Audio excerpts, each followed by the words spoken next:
Section 4. Why should Christians care? One doesn't need to read very far in the Bible to see that God cares very much about the poor and helpless. The ancient Israelites were commanded to care for their poor neighbors and were given very specific ways of doing so. Curses were pronounced on those who harmed widows and the fatherless. Why Christians should care about the poor can be summed up in Jesus' command to love God and love our neighbors. We love God by bearing his image well and recognizing that all human beings are made in his image. We love our neighbors by showing justice, kindness, and humility. Here's a brief review of what the Old and New Testaments say about poverty and the poor. Most references to the word poverty are in the book of Proverbs and serve as a warning against laziness and idle talk. But throughout both the Old and New Testaments, believers are admonished to provide for the poor. Leviticus 23, for example, instructs harvesters to leave the edges of their fields unharvested so the poor will be able to come out and work to glean food for their families. And while private property is assumed throughout the Bible, especially in the commandments not to bear false witness, covet, or steal, Leviticus 25 outlines a system by which people could rent property to increase their stewardship opportunities, with the property being returned after 7 years. This enabled the poor to earn money by letting others use their property, and it protected them from being taken advantage of. When it comes to financial aid, God instructed the people in Deuteronomy 26 to set aside a tithe to give to the church, as well as to foreigners, the fatherless, and widows. It seems, though, that God intended to bring the children of Israel to the promised land so they would no longer experience poverty. Deuteronomy 15 says, "There will be no poor among you, for the Lord will bless you in the land that the Lord your God is giving you for an inheritance to possess." In the Old Testament, God instructed the people to set aside a tithe to give to the church as well as to foreigners, the fatherless, and widows. In the New Testament, Jesus spoke regularly about the poor. He even claimed a prophecy from Isaiah for himself, saying, "The Spirit of the Lord is upon me to proclaim good news to the poor." In his most well-known sermon, Jesus said, "Blessed are you who are poor, for yours is the kingdom of God. Blessed are you who are hungry now, for you shall be satisfied. Blessed are you who weep now, for you shall laugh." Many times, Jesus' words about the poor were illustrations rather than principles for how to treat the poor. For example, in Matthew 5, Jesus said, "Blessed are those who hunger and thirst for righteousness, for they shall be satisfied." In verse 3, he said, "Blessed are the poor in spirit, for theirs is the kingdom of heaven." These verses apply people's understanding of hunger, thirst, and poverty to their spiritual condition. In other passages, though, Jesus clearly commanded providing for the poor. In Luke 14, Jesus told his hearers, "When you give a feast, invite the poor, the crippled, the lame, the blind." And in Matthew 25, Jesus offered a narrative about the coming judgment in which the king, referring to himself, tells his hearers that their good deeds toward the poor are a reflection of their love for him. "Truly, I say to you, as you did it to one of the least of these, my brothers, you did it to me." Some people think Jesus taught that poverty would never end because of an incident in which a woman in the town of Bethany anointed him with an expensive perfume. To the ensuing criticism, Jesus replied, "You always have the poor with you, but you will not always have me." Some people fatalistically assume this means poverty will never end. But the context indicates that Jesus was alerting his disciples to how little time remained before his crucifixion. Presumably, there would be many opportunities to provide for the poor, but the days when they could walk with Jesus were coming to an end. Taken together, these passages reveal something about who God is, who we are as his image bearers, and how we ought to act toward our neighbors. Being image bearers of God is such a critical aspect of living out a biblical worldview that we'll now take a look at how bearing God's image affects our relationship with the poor. What it means to be human is at the root of how we relate to the poor. Are we merely animals to be fed, or are we something more? Are we fated merely to consume resources in our struggle for survival, or are we able to create value? Are resources finite materials in the ground, or are they virtually unlimited products of human imagination? Secularists say that God is irrelevant to our life decisions. When they scan the horizon, they fail to see the outworking of God's creativity. Rather, they see a closed system with nothing existing outside the universe to bring meaning into it. Humans are moist bags of bones held together by skin, helplessly spinning on a remote planet in a huge impersonal universe. If there is to be any meaning in life, we must make it for ourselves. When secularists apply this thinking to resources, they see mainly physical things in the ground. Resources are limited by definition because the universe is a closed system. If one person consumes more, there is less left for everyone else. This is why they see a growing human population as a threat. As British cleric and demographic theorist Thomas Malthus articulated it, our ability to find and use resources does grow, but the number of mouths to feed grows much faster. Eventually, we'll run out of resources and everyone on the planet will die. But we aren't helpless against this, secularists say. We can postpone our demise by redistributing scarce resources so no one person or group has an advantage in the struggle for life. We can take from the haves and distribute our takings to those have-nots through welfare programs and aid. Of course, there is another possible solution. We could voluntarily extinguish ourselves. Margaret Sanger, founder of Planned Parenthood International, advocated the second solution. Sanger's approach to the poor was to clear the way for a better world by weeding them out as you would a garden. She said, birth control is not merely an individual problem. It is not merely a national question. It concerns the whole wide world, the ultimate destiny of the human race. In his last book, Mr. H.G. Wells speaks of the meaningless, aimless lives which cram this world of ours. Hordes of people who are born, who live, yet who have done absolutely nothing to advance the race one iota. Their lives are hopeless repetitions. All that they have said has been said before. All that they have done has been done better before. Such human weeds clog up the path, drain up the energies and the resources of this little earth. We must clear the way for a better world. We must cultivate our garden. These two solutions represent the thinking of secular worldviews. Either redistribute scarce resources from the haves to the have-nots, or prevent more have-nots from being born in the first place. The Judeo-Christian framework is radically different. Its first principle is that God existed in three persons before the universe began. The universe isn't meaningless. God has filled it with personality and relationship. Humans are, according to Genesis 1, image bearers of God, who aren't simply mouths to be fed, but are endowed with minds to think and hearts to imagine, create, and discover the resources God has hidden in the creation. Darrow Miller expresses it this way: God spoke and created the universe. His image bearers speak and shape the universe and create culture.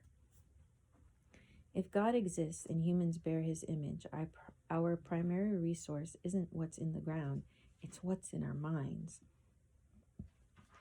Imagination and moral stewardship of creation creates the resources we need to make life better for everyone.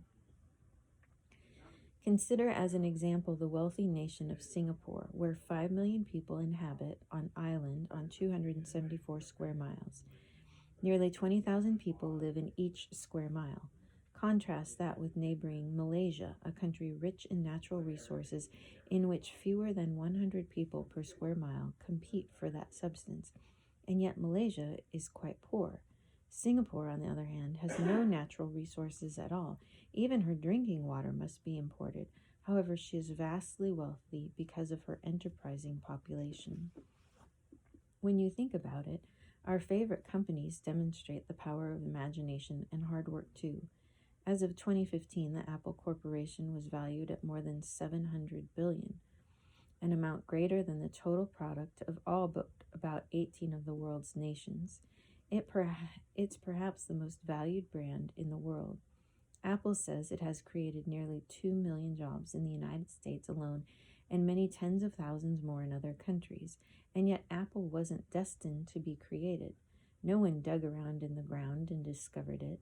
All of its value represents new wealth created when two men, Steve Jobs and Steve Wozniak, brought it forth from their minds just 4 decades ago.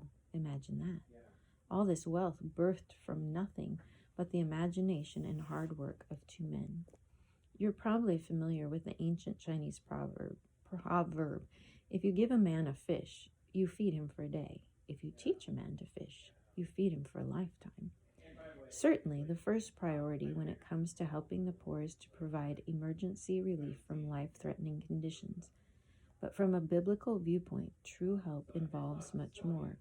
It includes helping the poor break down the governmental, personal, and cultural barriers that keep them poor so they can use their imaginations and hard work to provide for themselves. Humans made in God's image need more than a safety net and the ability to care for themselves. As Daryl Miller suggests, we should add a third line to the fish proverb.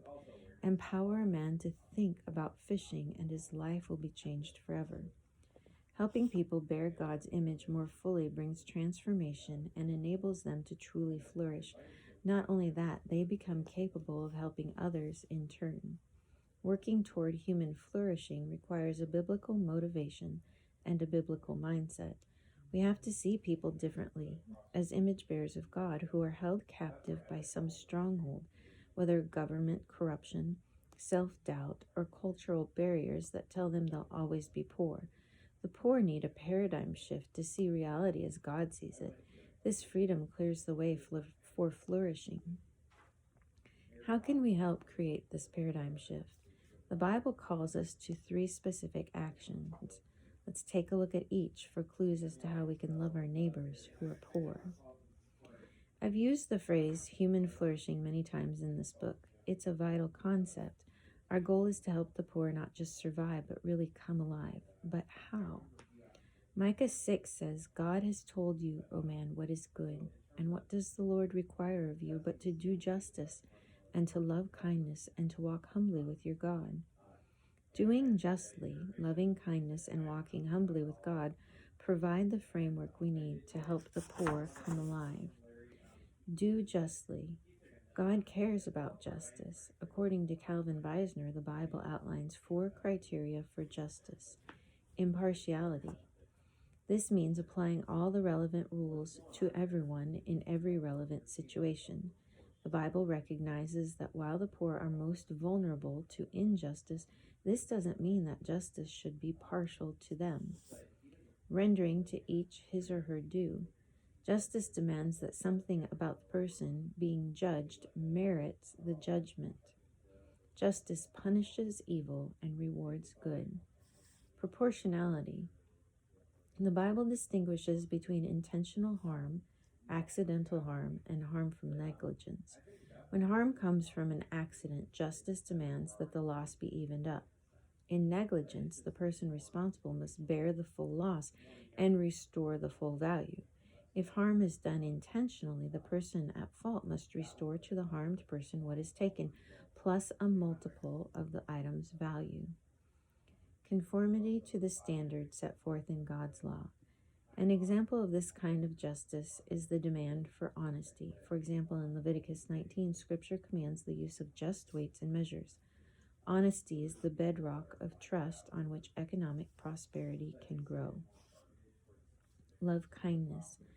1 John 4 says that we love because God first loved us. Our good works should display His greatness, not our well-meaningness. Truth be told, we're helpless before the rightness and justice of God.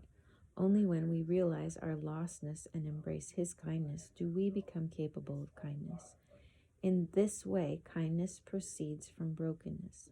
Psalm 51 says, "The sacrifices of God are a broken spirit, a broken and contrite heart, O God, you will not despise." Contrary to worldviews that express confidence in human ability to solve every problem, Christianity is based on a belief that seems pessimistic at first. The belief is that we're full of sin and capable only of making things worse than they are, apart from God's grace. To help the poor, we must be broken by our own poverty of spirit. Steve Corbett and Brian Fickert put it this way: until we embrace our mutual brokenness, our work with low-income people is likely to do far more harm than good. Contrary to worldviews that express confidence in human ability to solve every problem, Christianity teaches that to help the poor we must be broken by our own poverty of spirit. Sometimes religious people are the worst because they think their obedience to God will automatically cause them to do the right thing. The prophet Isaiah condemned those who think this way. Is not this the kind of fasting I have chosen, to loose the chains of injustice and untie the cords of the yoke, to set the oppressed free and break every yoke? Is it not to share your food with the hungry, and to provide the poor wanderer with shelter? When you see the naked, to clothe them, and not to turn away from your own flesh and blood? Then your light will break forth like the dawn, and your healing will quickly appear. Then your righteousness will go before you, and the glory of the Lord will be your rear guard. Then you will call, and the Lord will answer. You will cry for help, and he will say, Here am I. We do good to others not because we're better, but because we too are broken. As it's been said, we're beggars telling other beggars where to find bread. Perhaps this is why Jesus warns us to take care and be on your guard against all covetousness, for one's life does not consist in the abundance of his possessions. And we're to give in secret, anticipating God's reward, not the acclaim of others. The point Jesus made in both passages is straightforward. Good intentions aren't enough. We can't assume that because our motives are good, we'll produce good results. We help others out of a recognition that we're all broken. In the end, the most important thing we can do is show up and walk alongside. Steve Corbett and Brian Fickert emphasize that if we fail to understand our brokenness, we'll just march in and try to play God in the lives of the poor, reinforcing the feelings of inferiority and shame that already plague them. There are literally thousands of examples of projects people have engaged in under the guise of showing compassion to the poor, when in fact they were feeding their own vanity and possibly making the problem worse. One company, for example, commits to give away 1 pair of shoes to the poor for every pair of shoes a customer purchases. It's a noble intention, but the company has been forced to change some of its practices in response to criticism that theirs was a vanity project designed to enrich the company while making customers feel good about doing something that didn't really help the poor. While perhaps too harsh, these critics had 2 valid points. First, what people in poverty-stricken countries need isn't shoes, but jobs. Why not help them make shoes and earn a living instead of dropping off free shoes that will last only a short time? Second, shoe giveaways create a new problem. They destroy the livelihood of those selling shoes, deepening a community's dependence on aid. Walk humbly with God. Jesus taught in Mark 9 that if anyone would be first, he must be last of all and servant of all. The Apostle Paul explained in Philippians 2 how Jesus did this and how it should change the way we live. Let each of you look not only to his own interests, but also to the interests of others. Have this mind among yourselves, which is yours in Christ Jesus, who, though he was in the form of God, did not count equality with God a thing to be grasped, but emptied himself by taking the form of a servant. Being born in the likeness of men, and being found in human form, he humbled himself by becoming obedient to the point of death, even death on a cross. Arrogance shows up as a smug do-gooder focused on getting attention. Humility shows up as a servant emptying himself or herself in pursuit of others' interests. Thinking that wealthy, educated nations know better has led to a lot of heartache. This assumption has brought entire regions of the world to the brink of disaster. For example, European countries claimed territory across the African continent in the 1800s and 1900s. Plainly, some of these countries were just interested in taking resources and cared very little about how the people native to those countries fared. Other countries brought economic prosperity, peace, and order along with their rulership. Over time, though, the arrogance of the colonizers stirred up a noxious brew of dependence and resentment, and ultimately civil war. Unfortunately, post-colonial rulers corrupt and dedicated to socialist aims, left things worse than before. 50 years after the colonial era ended in Africa, not one nation on the continent was better off than before European rule, and most countries were worse off. Without a clear sense of God's image and our own brokenness, we humans tend to take with one hand while we give with the other, grasping power in exchange for what we give in sustenance, doling out short-term benefit but demanding long-term fealty. A biblical mindset, on the other hand, opens our eyes to genuine abundance. Give, clear-eyed, lovingly, and extravagantly. There's plenty more where that came from. So why should Christians care about the poor? Not just because we can find a Bible verse saying so, not just because we feel guilty. We should care about the poor because we're made in the image of an almighty God for whom there are no limitations on imagination and love. Therefore, love justly, kindly, and humbly. Such love isn't merely a feeling, it's a set of actions. What specifically can we do differently to help the poor truly flourish? Here are 3 ideas from the personal to the global that seem consistent with the scripture passages we looked at earlier. Can poverty be cured? Yes. Maybe not all at once, and certainly not without bumps in the road. If it is to happen, though, each one of us must be part of the solution. Here's how. Start local and give generously. Nearly everyone reading this chapter is rich by the world's standards. You may not feel advantaged, but think of all the things you've experienced without a second thought. As Harvard professor Robert Putnam bluntly states it, for every summer camp you went to, or every piano lesson you got, or every time you went to soccer club, you were getting some advantage. Kids growing up in poverty don't have these experiences. The adults in their lives are more likely to be irresponsible, preoccupied, often leaving them alone for long periods of time and not even feeding them. Consequently, they lose their trust in adults. Over time, these disadvantages add up, perpetuating a generational cycle of poverty. Thinking from this perspective, it seems that the needs are almost overwhelming. The first step is to take care of emergencies by giving financially to private charities that know the people they're serving and how best to help them. Because they work with individuals, not just the poor, private charities tend to run much more efficiently than even well-meaning tax-funded government programs. Economist John Lott notes that when private charities distribute aid, 80 to 90% of people's donations to charity actually reach the needy.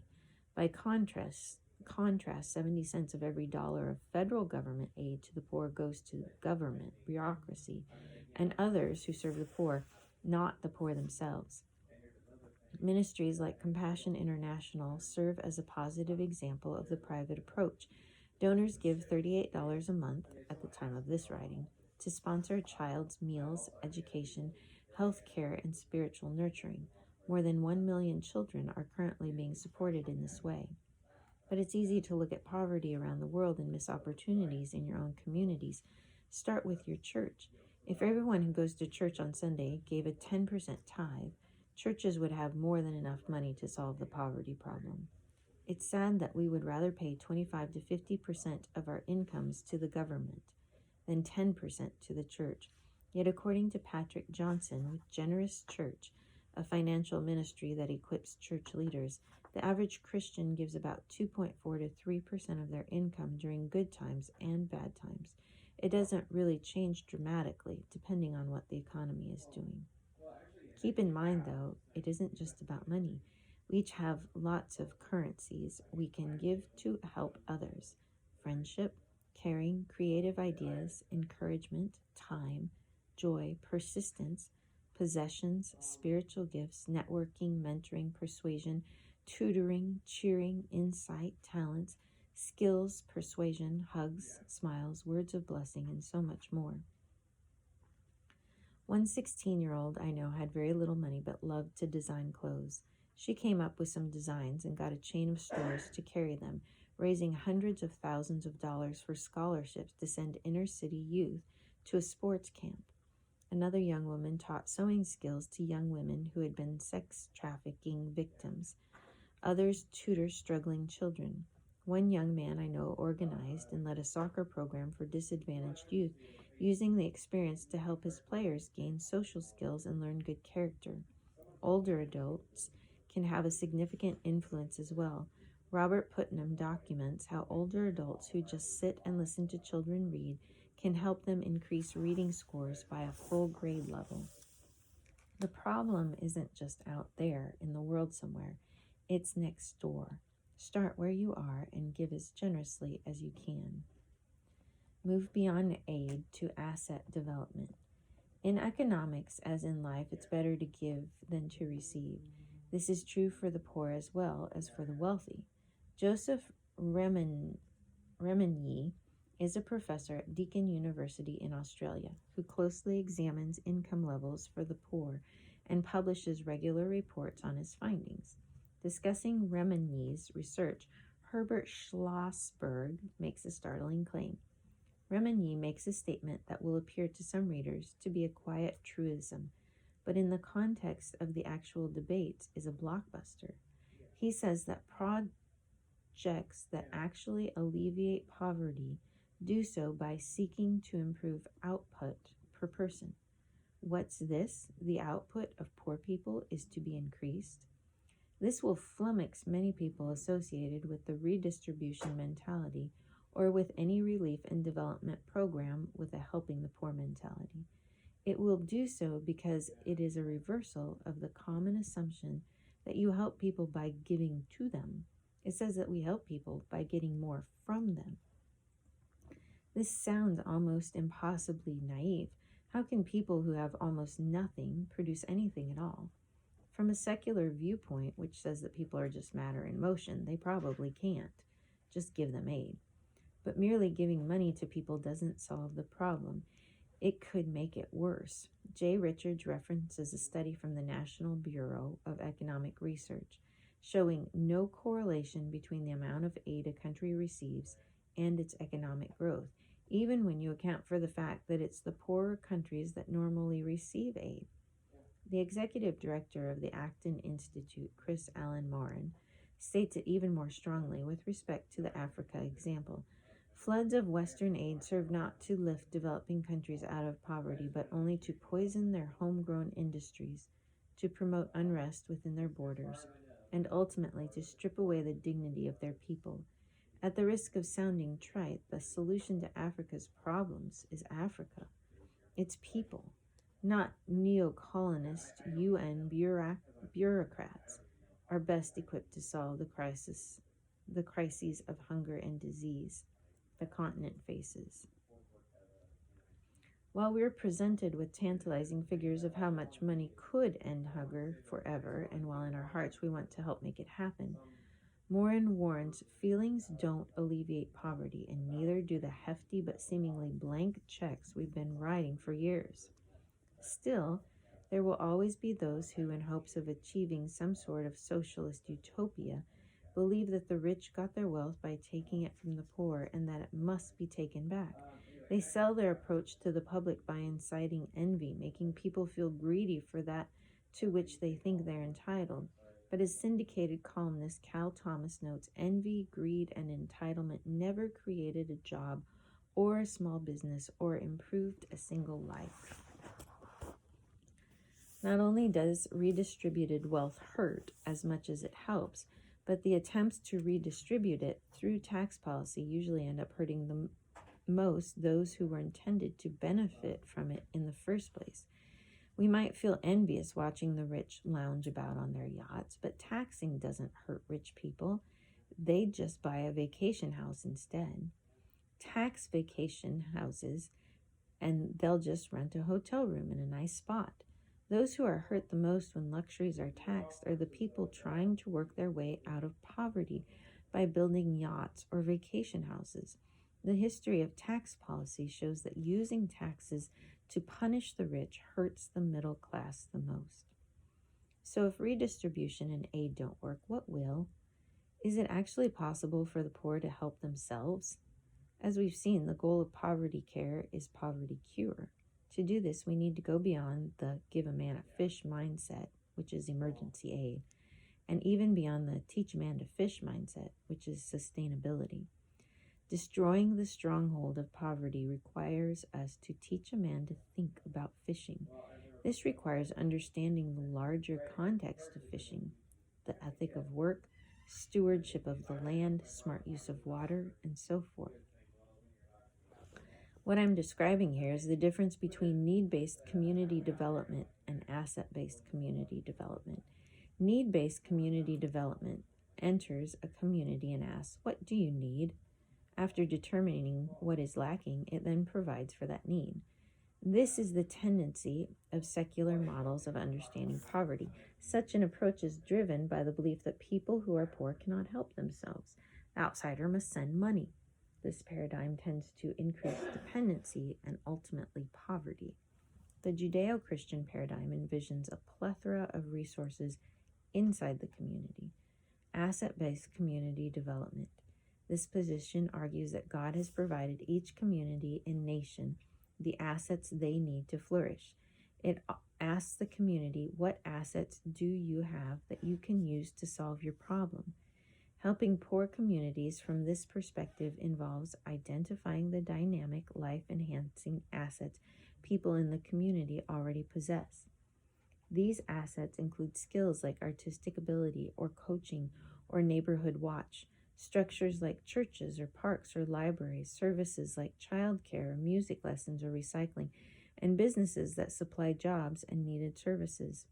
These assets are both natural and supernatural and lie both within and outside the individuals in the community.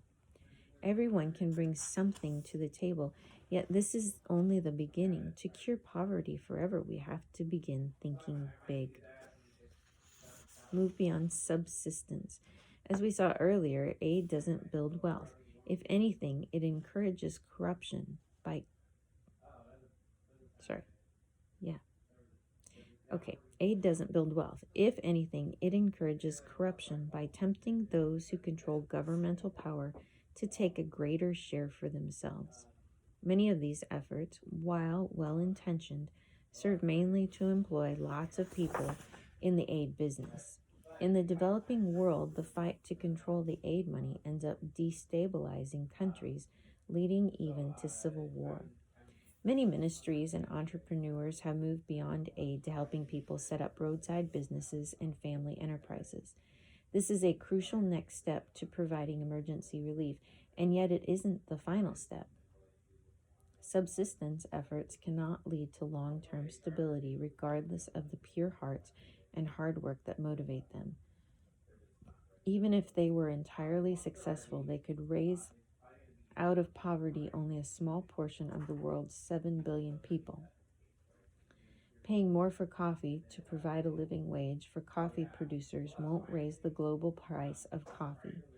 As soon as the subsidies go away or the subsidizers lose interest and move on to their next cause, the coffee farmers will be right back where they were before. This brings up an uncomfortable reality. We've already seen how destructive the we know better mindset can be as Western nations patronize developing ones. But there's another aspect to this mindset, telling ourselves that some people are just destined to subsist and that they're better off or even happier the way they are. This attitude is just as patronizing. As Wayne Grudem and Barry Asmus write in The Poverty of Nations, we simply do not know that people living by means of subsistence farming were happier. We tend to paint an idealized picture in our minds, forgetting the short lifespans, often under 30 years, the crippling diseases and frequent deaths, the anxiety of never knowing whether there would be enough to eat next month, the weariness of dawn-to-dusk manual labor for one's entire lifetime, the unfulfilled longing of parents for better lives for their children, the yearning after the option of choosing another way of life, and so on. We cannot assume that poor people are better off or happier the way they are, nor can we assume that traditional tribal policies of holding resources or forcing those who have experienced an economic windfall to provide for everyone else. As Grudem and Asmus state, the results are inefficient exhaustion of the resources, deterioration of the environment, and social conflict among those who compete for resource use. While it may seem emotionally pleasing to believe that land, oceans, and wildlife belong to everyone as a common heritage, the economic consequences are typically tragic. So, is there a middle ground between controlling the poor and just leaving them to muddle through on their own? The answer is yes. We can help the poor learn to use their natural resources efficiently and their talent to develop large-scale economic enterprises that can serve the world's needs. It may seem to us that less developed nations can't progress to develop products that world markets demand, but it has happened many times in history. Britain wasn't a traditional cloth-producing country, but it embraced machines that revolutionized the textile industry. Japan wasn't a traditional auto-producing nation, but now cars produced there and demand in virtually every nation of the world. What can be done to promote creative ingenuity in countries that today are very poor? The correct answer, as Grudem and Asmus point out, is not nothing. This last point seems overwhelmingly large, but to those gifted in invention, engineering, architecture, construction, supply chain management, business development, banking, transportation, and so many other pursuits, it is proof that God's call in life goes far beyond serving as missionaries and pastors, as valuable as those vocations are. Everyone is called. All of our gifts are needed, and this should fill us with joyful enthusiasm, not fear. For God gave us a spirit not of fear, but of power and love and self-control. The Paradigm Project makes stoves. There's nothing fancy, just low-tech cooking devices that burn wood or coal much more efficiently than open fires. They're designed for use in developing countries where millions of people die every year from respiratory illnesses caused by inefficient cooking methods. The stoves are sold, not given away, because the company's founders have discovered that people are much more likely to care for their stoves and use them if they have money invested in them. Those who buy the stoves find that for their small financial investment, they not only can save 7 to 80% of their fuel costs, as well as the grueling labor of spending hours every day searching for wood to burn, but they can improve their family's health at the same time. The environmental effect is also notable. Carbon emissions are reduced. Trees are saved. Fewer people die of respiratory illnesses caused by smoke. On top of all this, investors in the company make a high rate of return by selling carbon credits to companies that want to make up for their use of carbon-based fuels. This isn't just a win-win, it's a win-win-win-win-win-win-win. The Paradigm Project is a small company, but it represents awesome potential by embracing a biblical worldview of human nature and economics, living fully inside the circle of reality and taking into account the order of the created world. It's a fascinating example of poverty cure, not just poverty care. And it leads to a question with which we'll end our discussion. What is your project?